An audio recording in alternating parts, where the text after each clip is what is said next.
है। इसमें 4,85,15,000 रुपए की गिनती की गई और अब तक 17,29,94,000 की गिनती हो चुकी है। 5वें राउंड की गिनती गुरुवार को की जाएगी और साथ ही सोने चांदी का तौल भी किया जाएगा। राजभोग की आरती के बाद दान पात्र से निकाली राशि की गिनती शुरू की गई थी। 29 दिसंबर को भंडार खोलने के बाद पहले राउंड में लगभग 3 करोड़ रुपए की गणना हुई थी। वहीं सोमवार को दूसरे राउंड में 4,76,69,000, मंगलवार को 4,67,10,000 रुपए की गिनती हुई थी, जिसके बाद अब कुल 17,29,94,000 रुपए की गिनती हो चुकी है। आज दान पात्र के अलावा मनी ऑर्डर, ऑनलाइन जमा राशि का भी हिसाब होगा और इसके अलावा सोने चांदी का भी तौल किया जाएगा।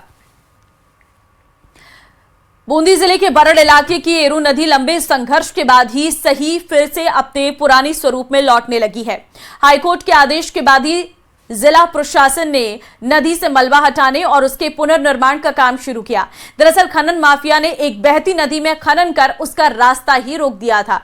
नदी को बचाने के लिए बूंदी के एक पर्यावरणविद ने भी इसको लेकर संदेश दिया था। ये रिपोर्ट देखिए।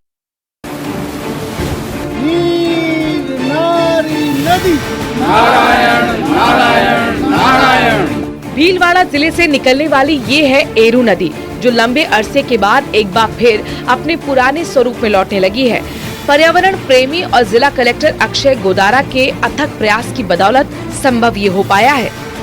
लंबा खो, पीपलदा, गुड़ा और राजपुरा, 4 गाँव में जो माइंस द्वारा जो जगह जगह पर स्टैक्स बना दिए, रला भर दिया गया था माइंस का, उस स्टेप को हटाना था। तो इसमें लगभग 5400 मीटर में जो नदी है इसको साफ करना था। उसके बदले में अगेंस्ट में जो कुल मिला के 6 किलोमीटर एरिया में हमने इस नदी को साफ किया है और अब नदी जो पूरे पहले मृत हो गई थी उसको दोबारा से पुनर्जीवित किया।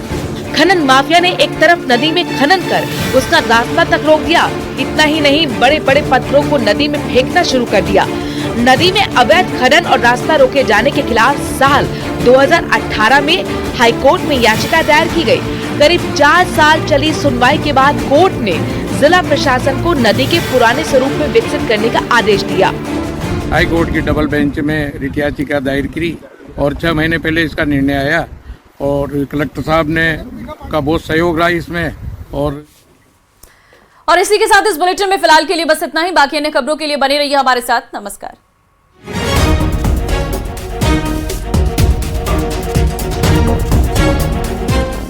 Mutual funds. सरकार की राय यह है कि पेपर रद्द होना चाहिए।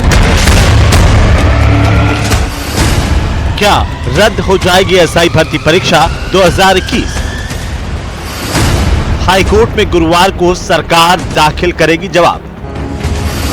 मंत्री डॉक्टर किरोड़ी लाल मीणा ने दिया बड़ा संकेत। एसओजी ने कह दिया परीक्षा रद्द करें, पुलिस हेडक्वार्टर ने कह दिया, एडवोकेट जनरल ने राय दे दी और कैबिनेट सब कमेटी ने कह दिया।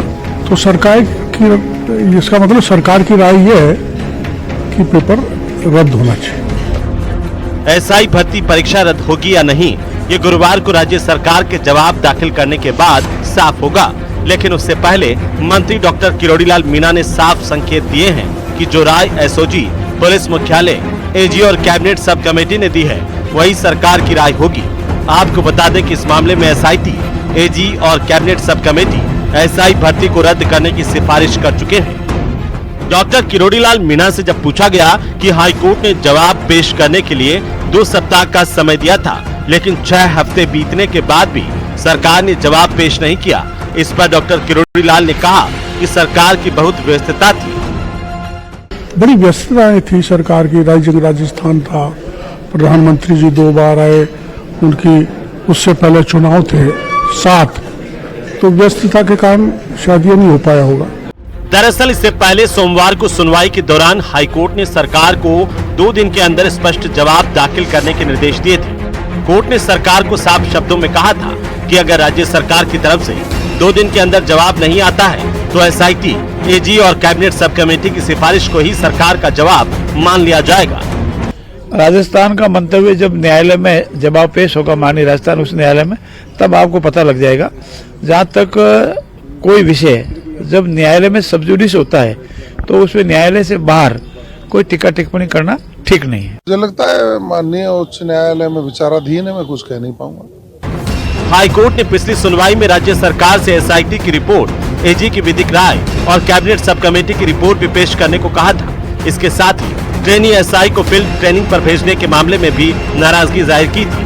हाईकोर्ट ने सरकार से 18 नवंबर 2024 को दिए गए अपने फैसले की पालना का आदेश दिया था। प्रदेश में एसआई भर्ती परीक्षा को लेकर के बहुत लंबी चौड़ी राजनीति भारतीय जनता पार्टी के नेताओं ने की और कुछ कैबिनेट मंत्री ये चाहते हैं कि ये भर्ती निरस्त हो और कुछ चाहते हैं कि ये भर्ती निरस्त ना हो।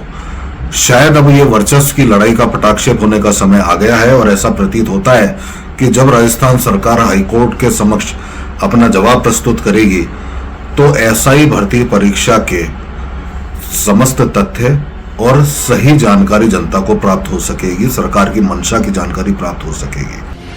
पेपर लीक मामले में अभी तक 45 ट्रेनी एसआई की गिरफ्तारी एसओजी कर चुकी है। इनमें से 25 आरोपियों को जमानत मिल चुकी है। एसआई भर्ती पेपर लीक कांड आरपीएससी ने कुल 859 पदों के लिए ली थी परीक्षा।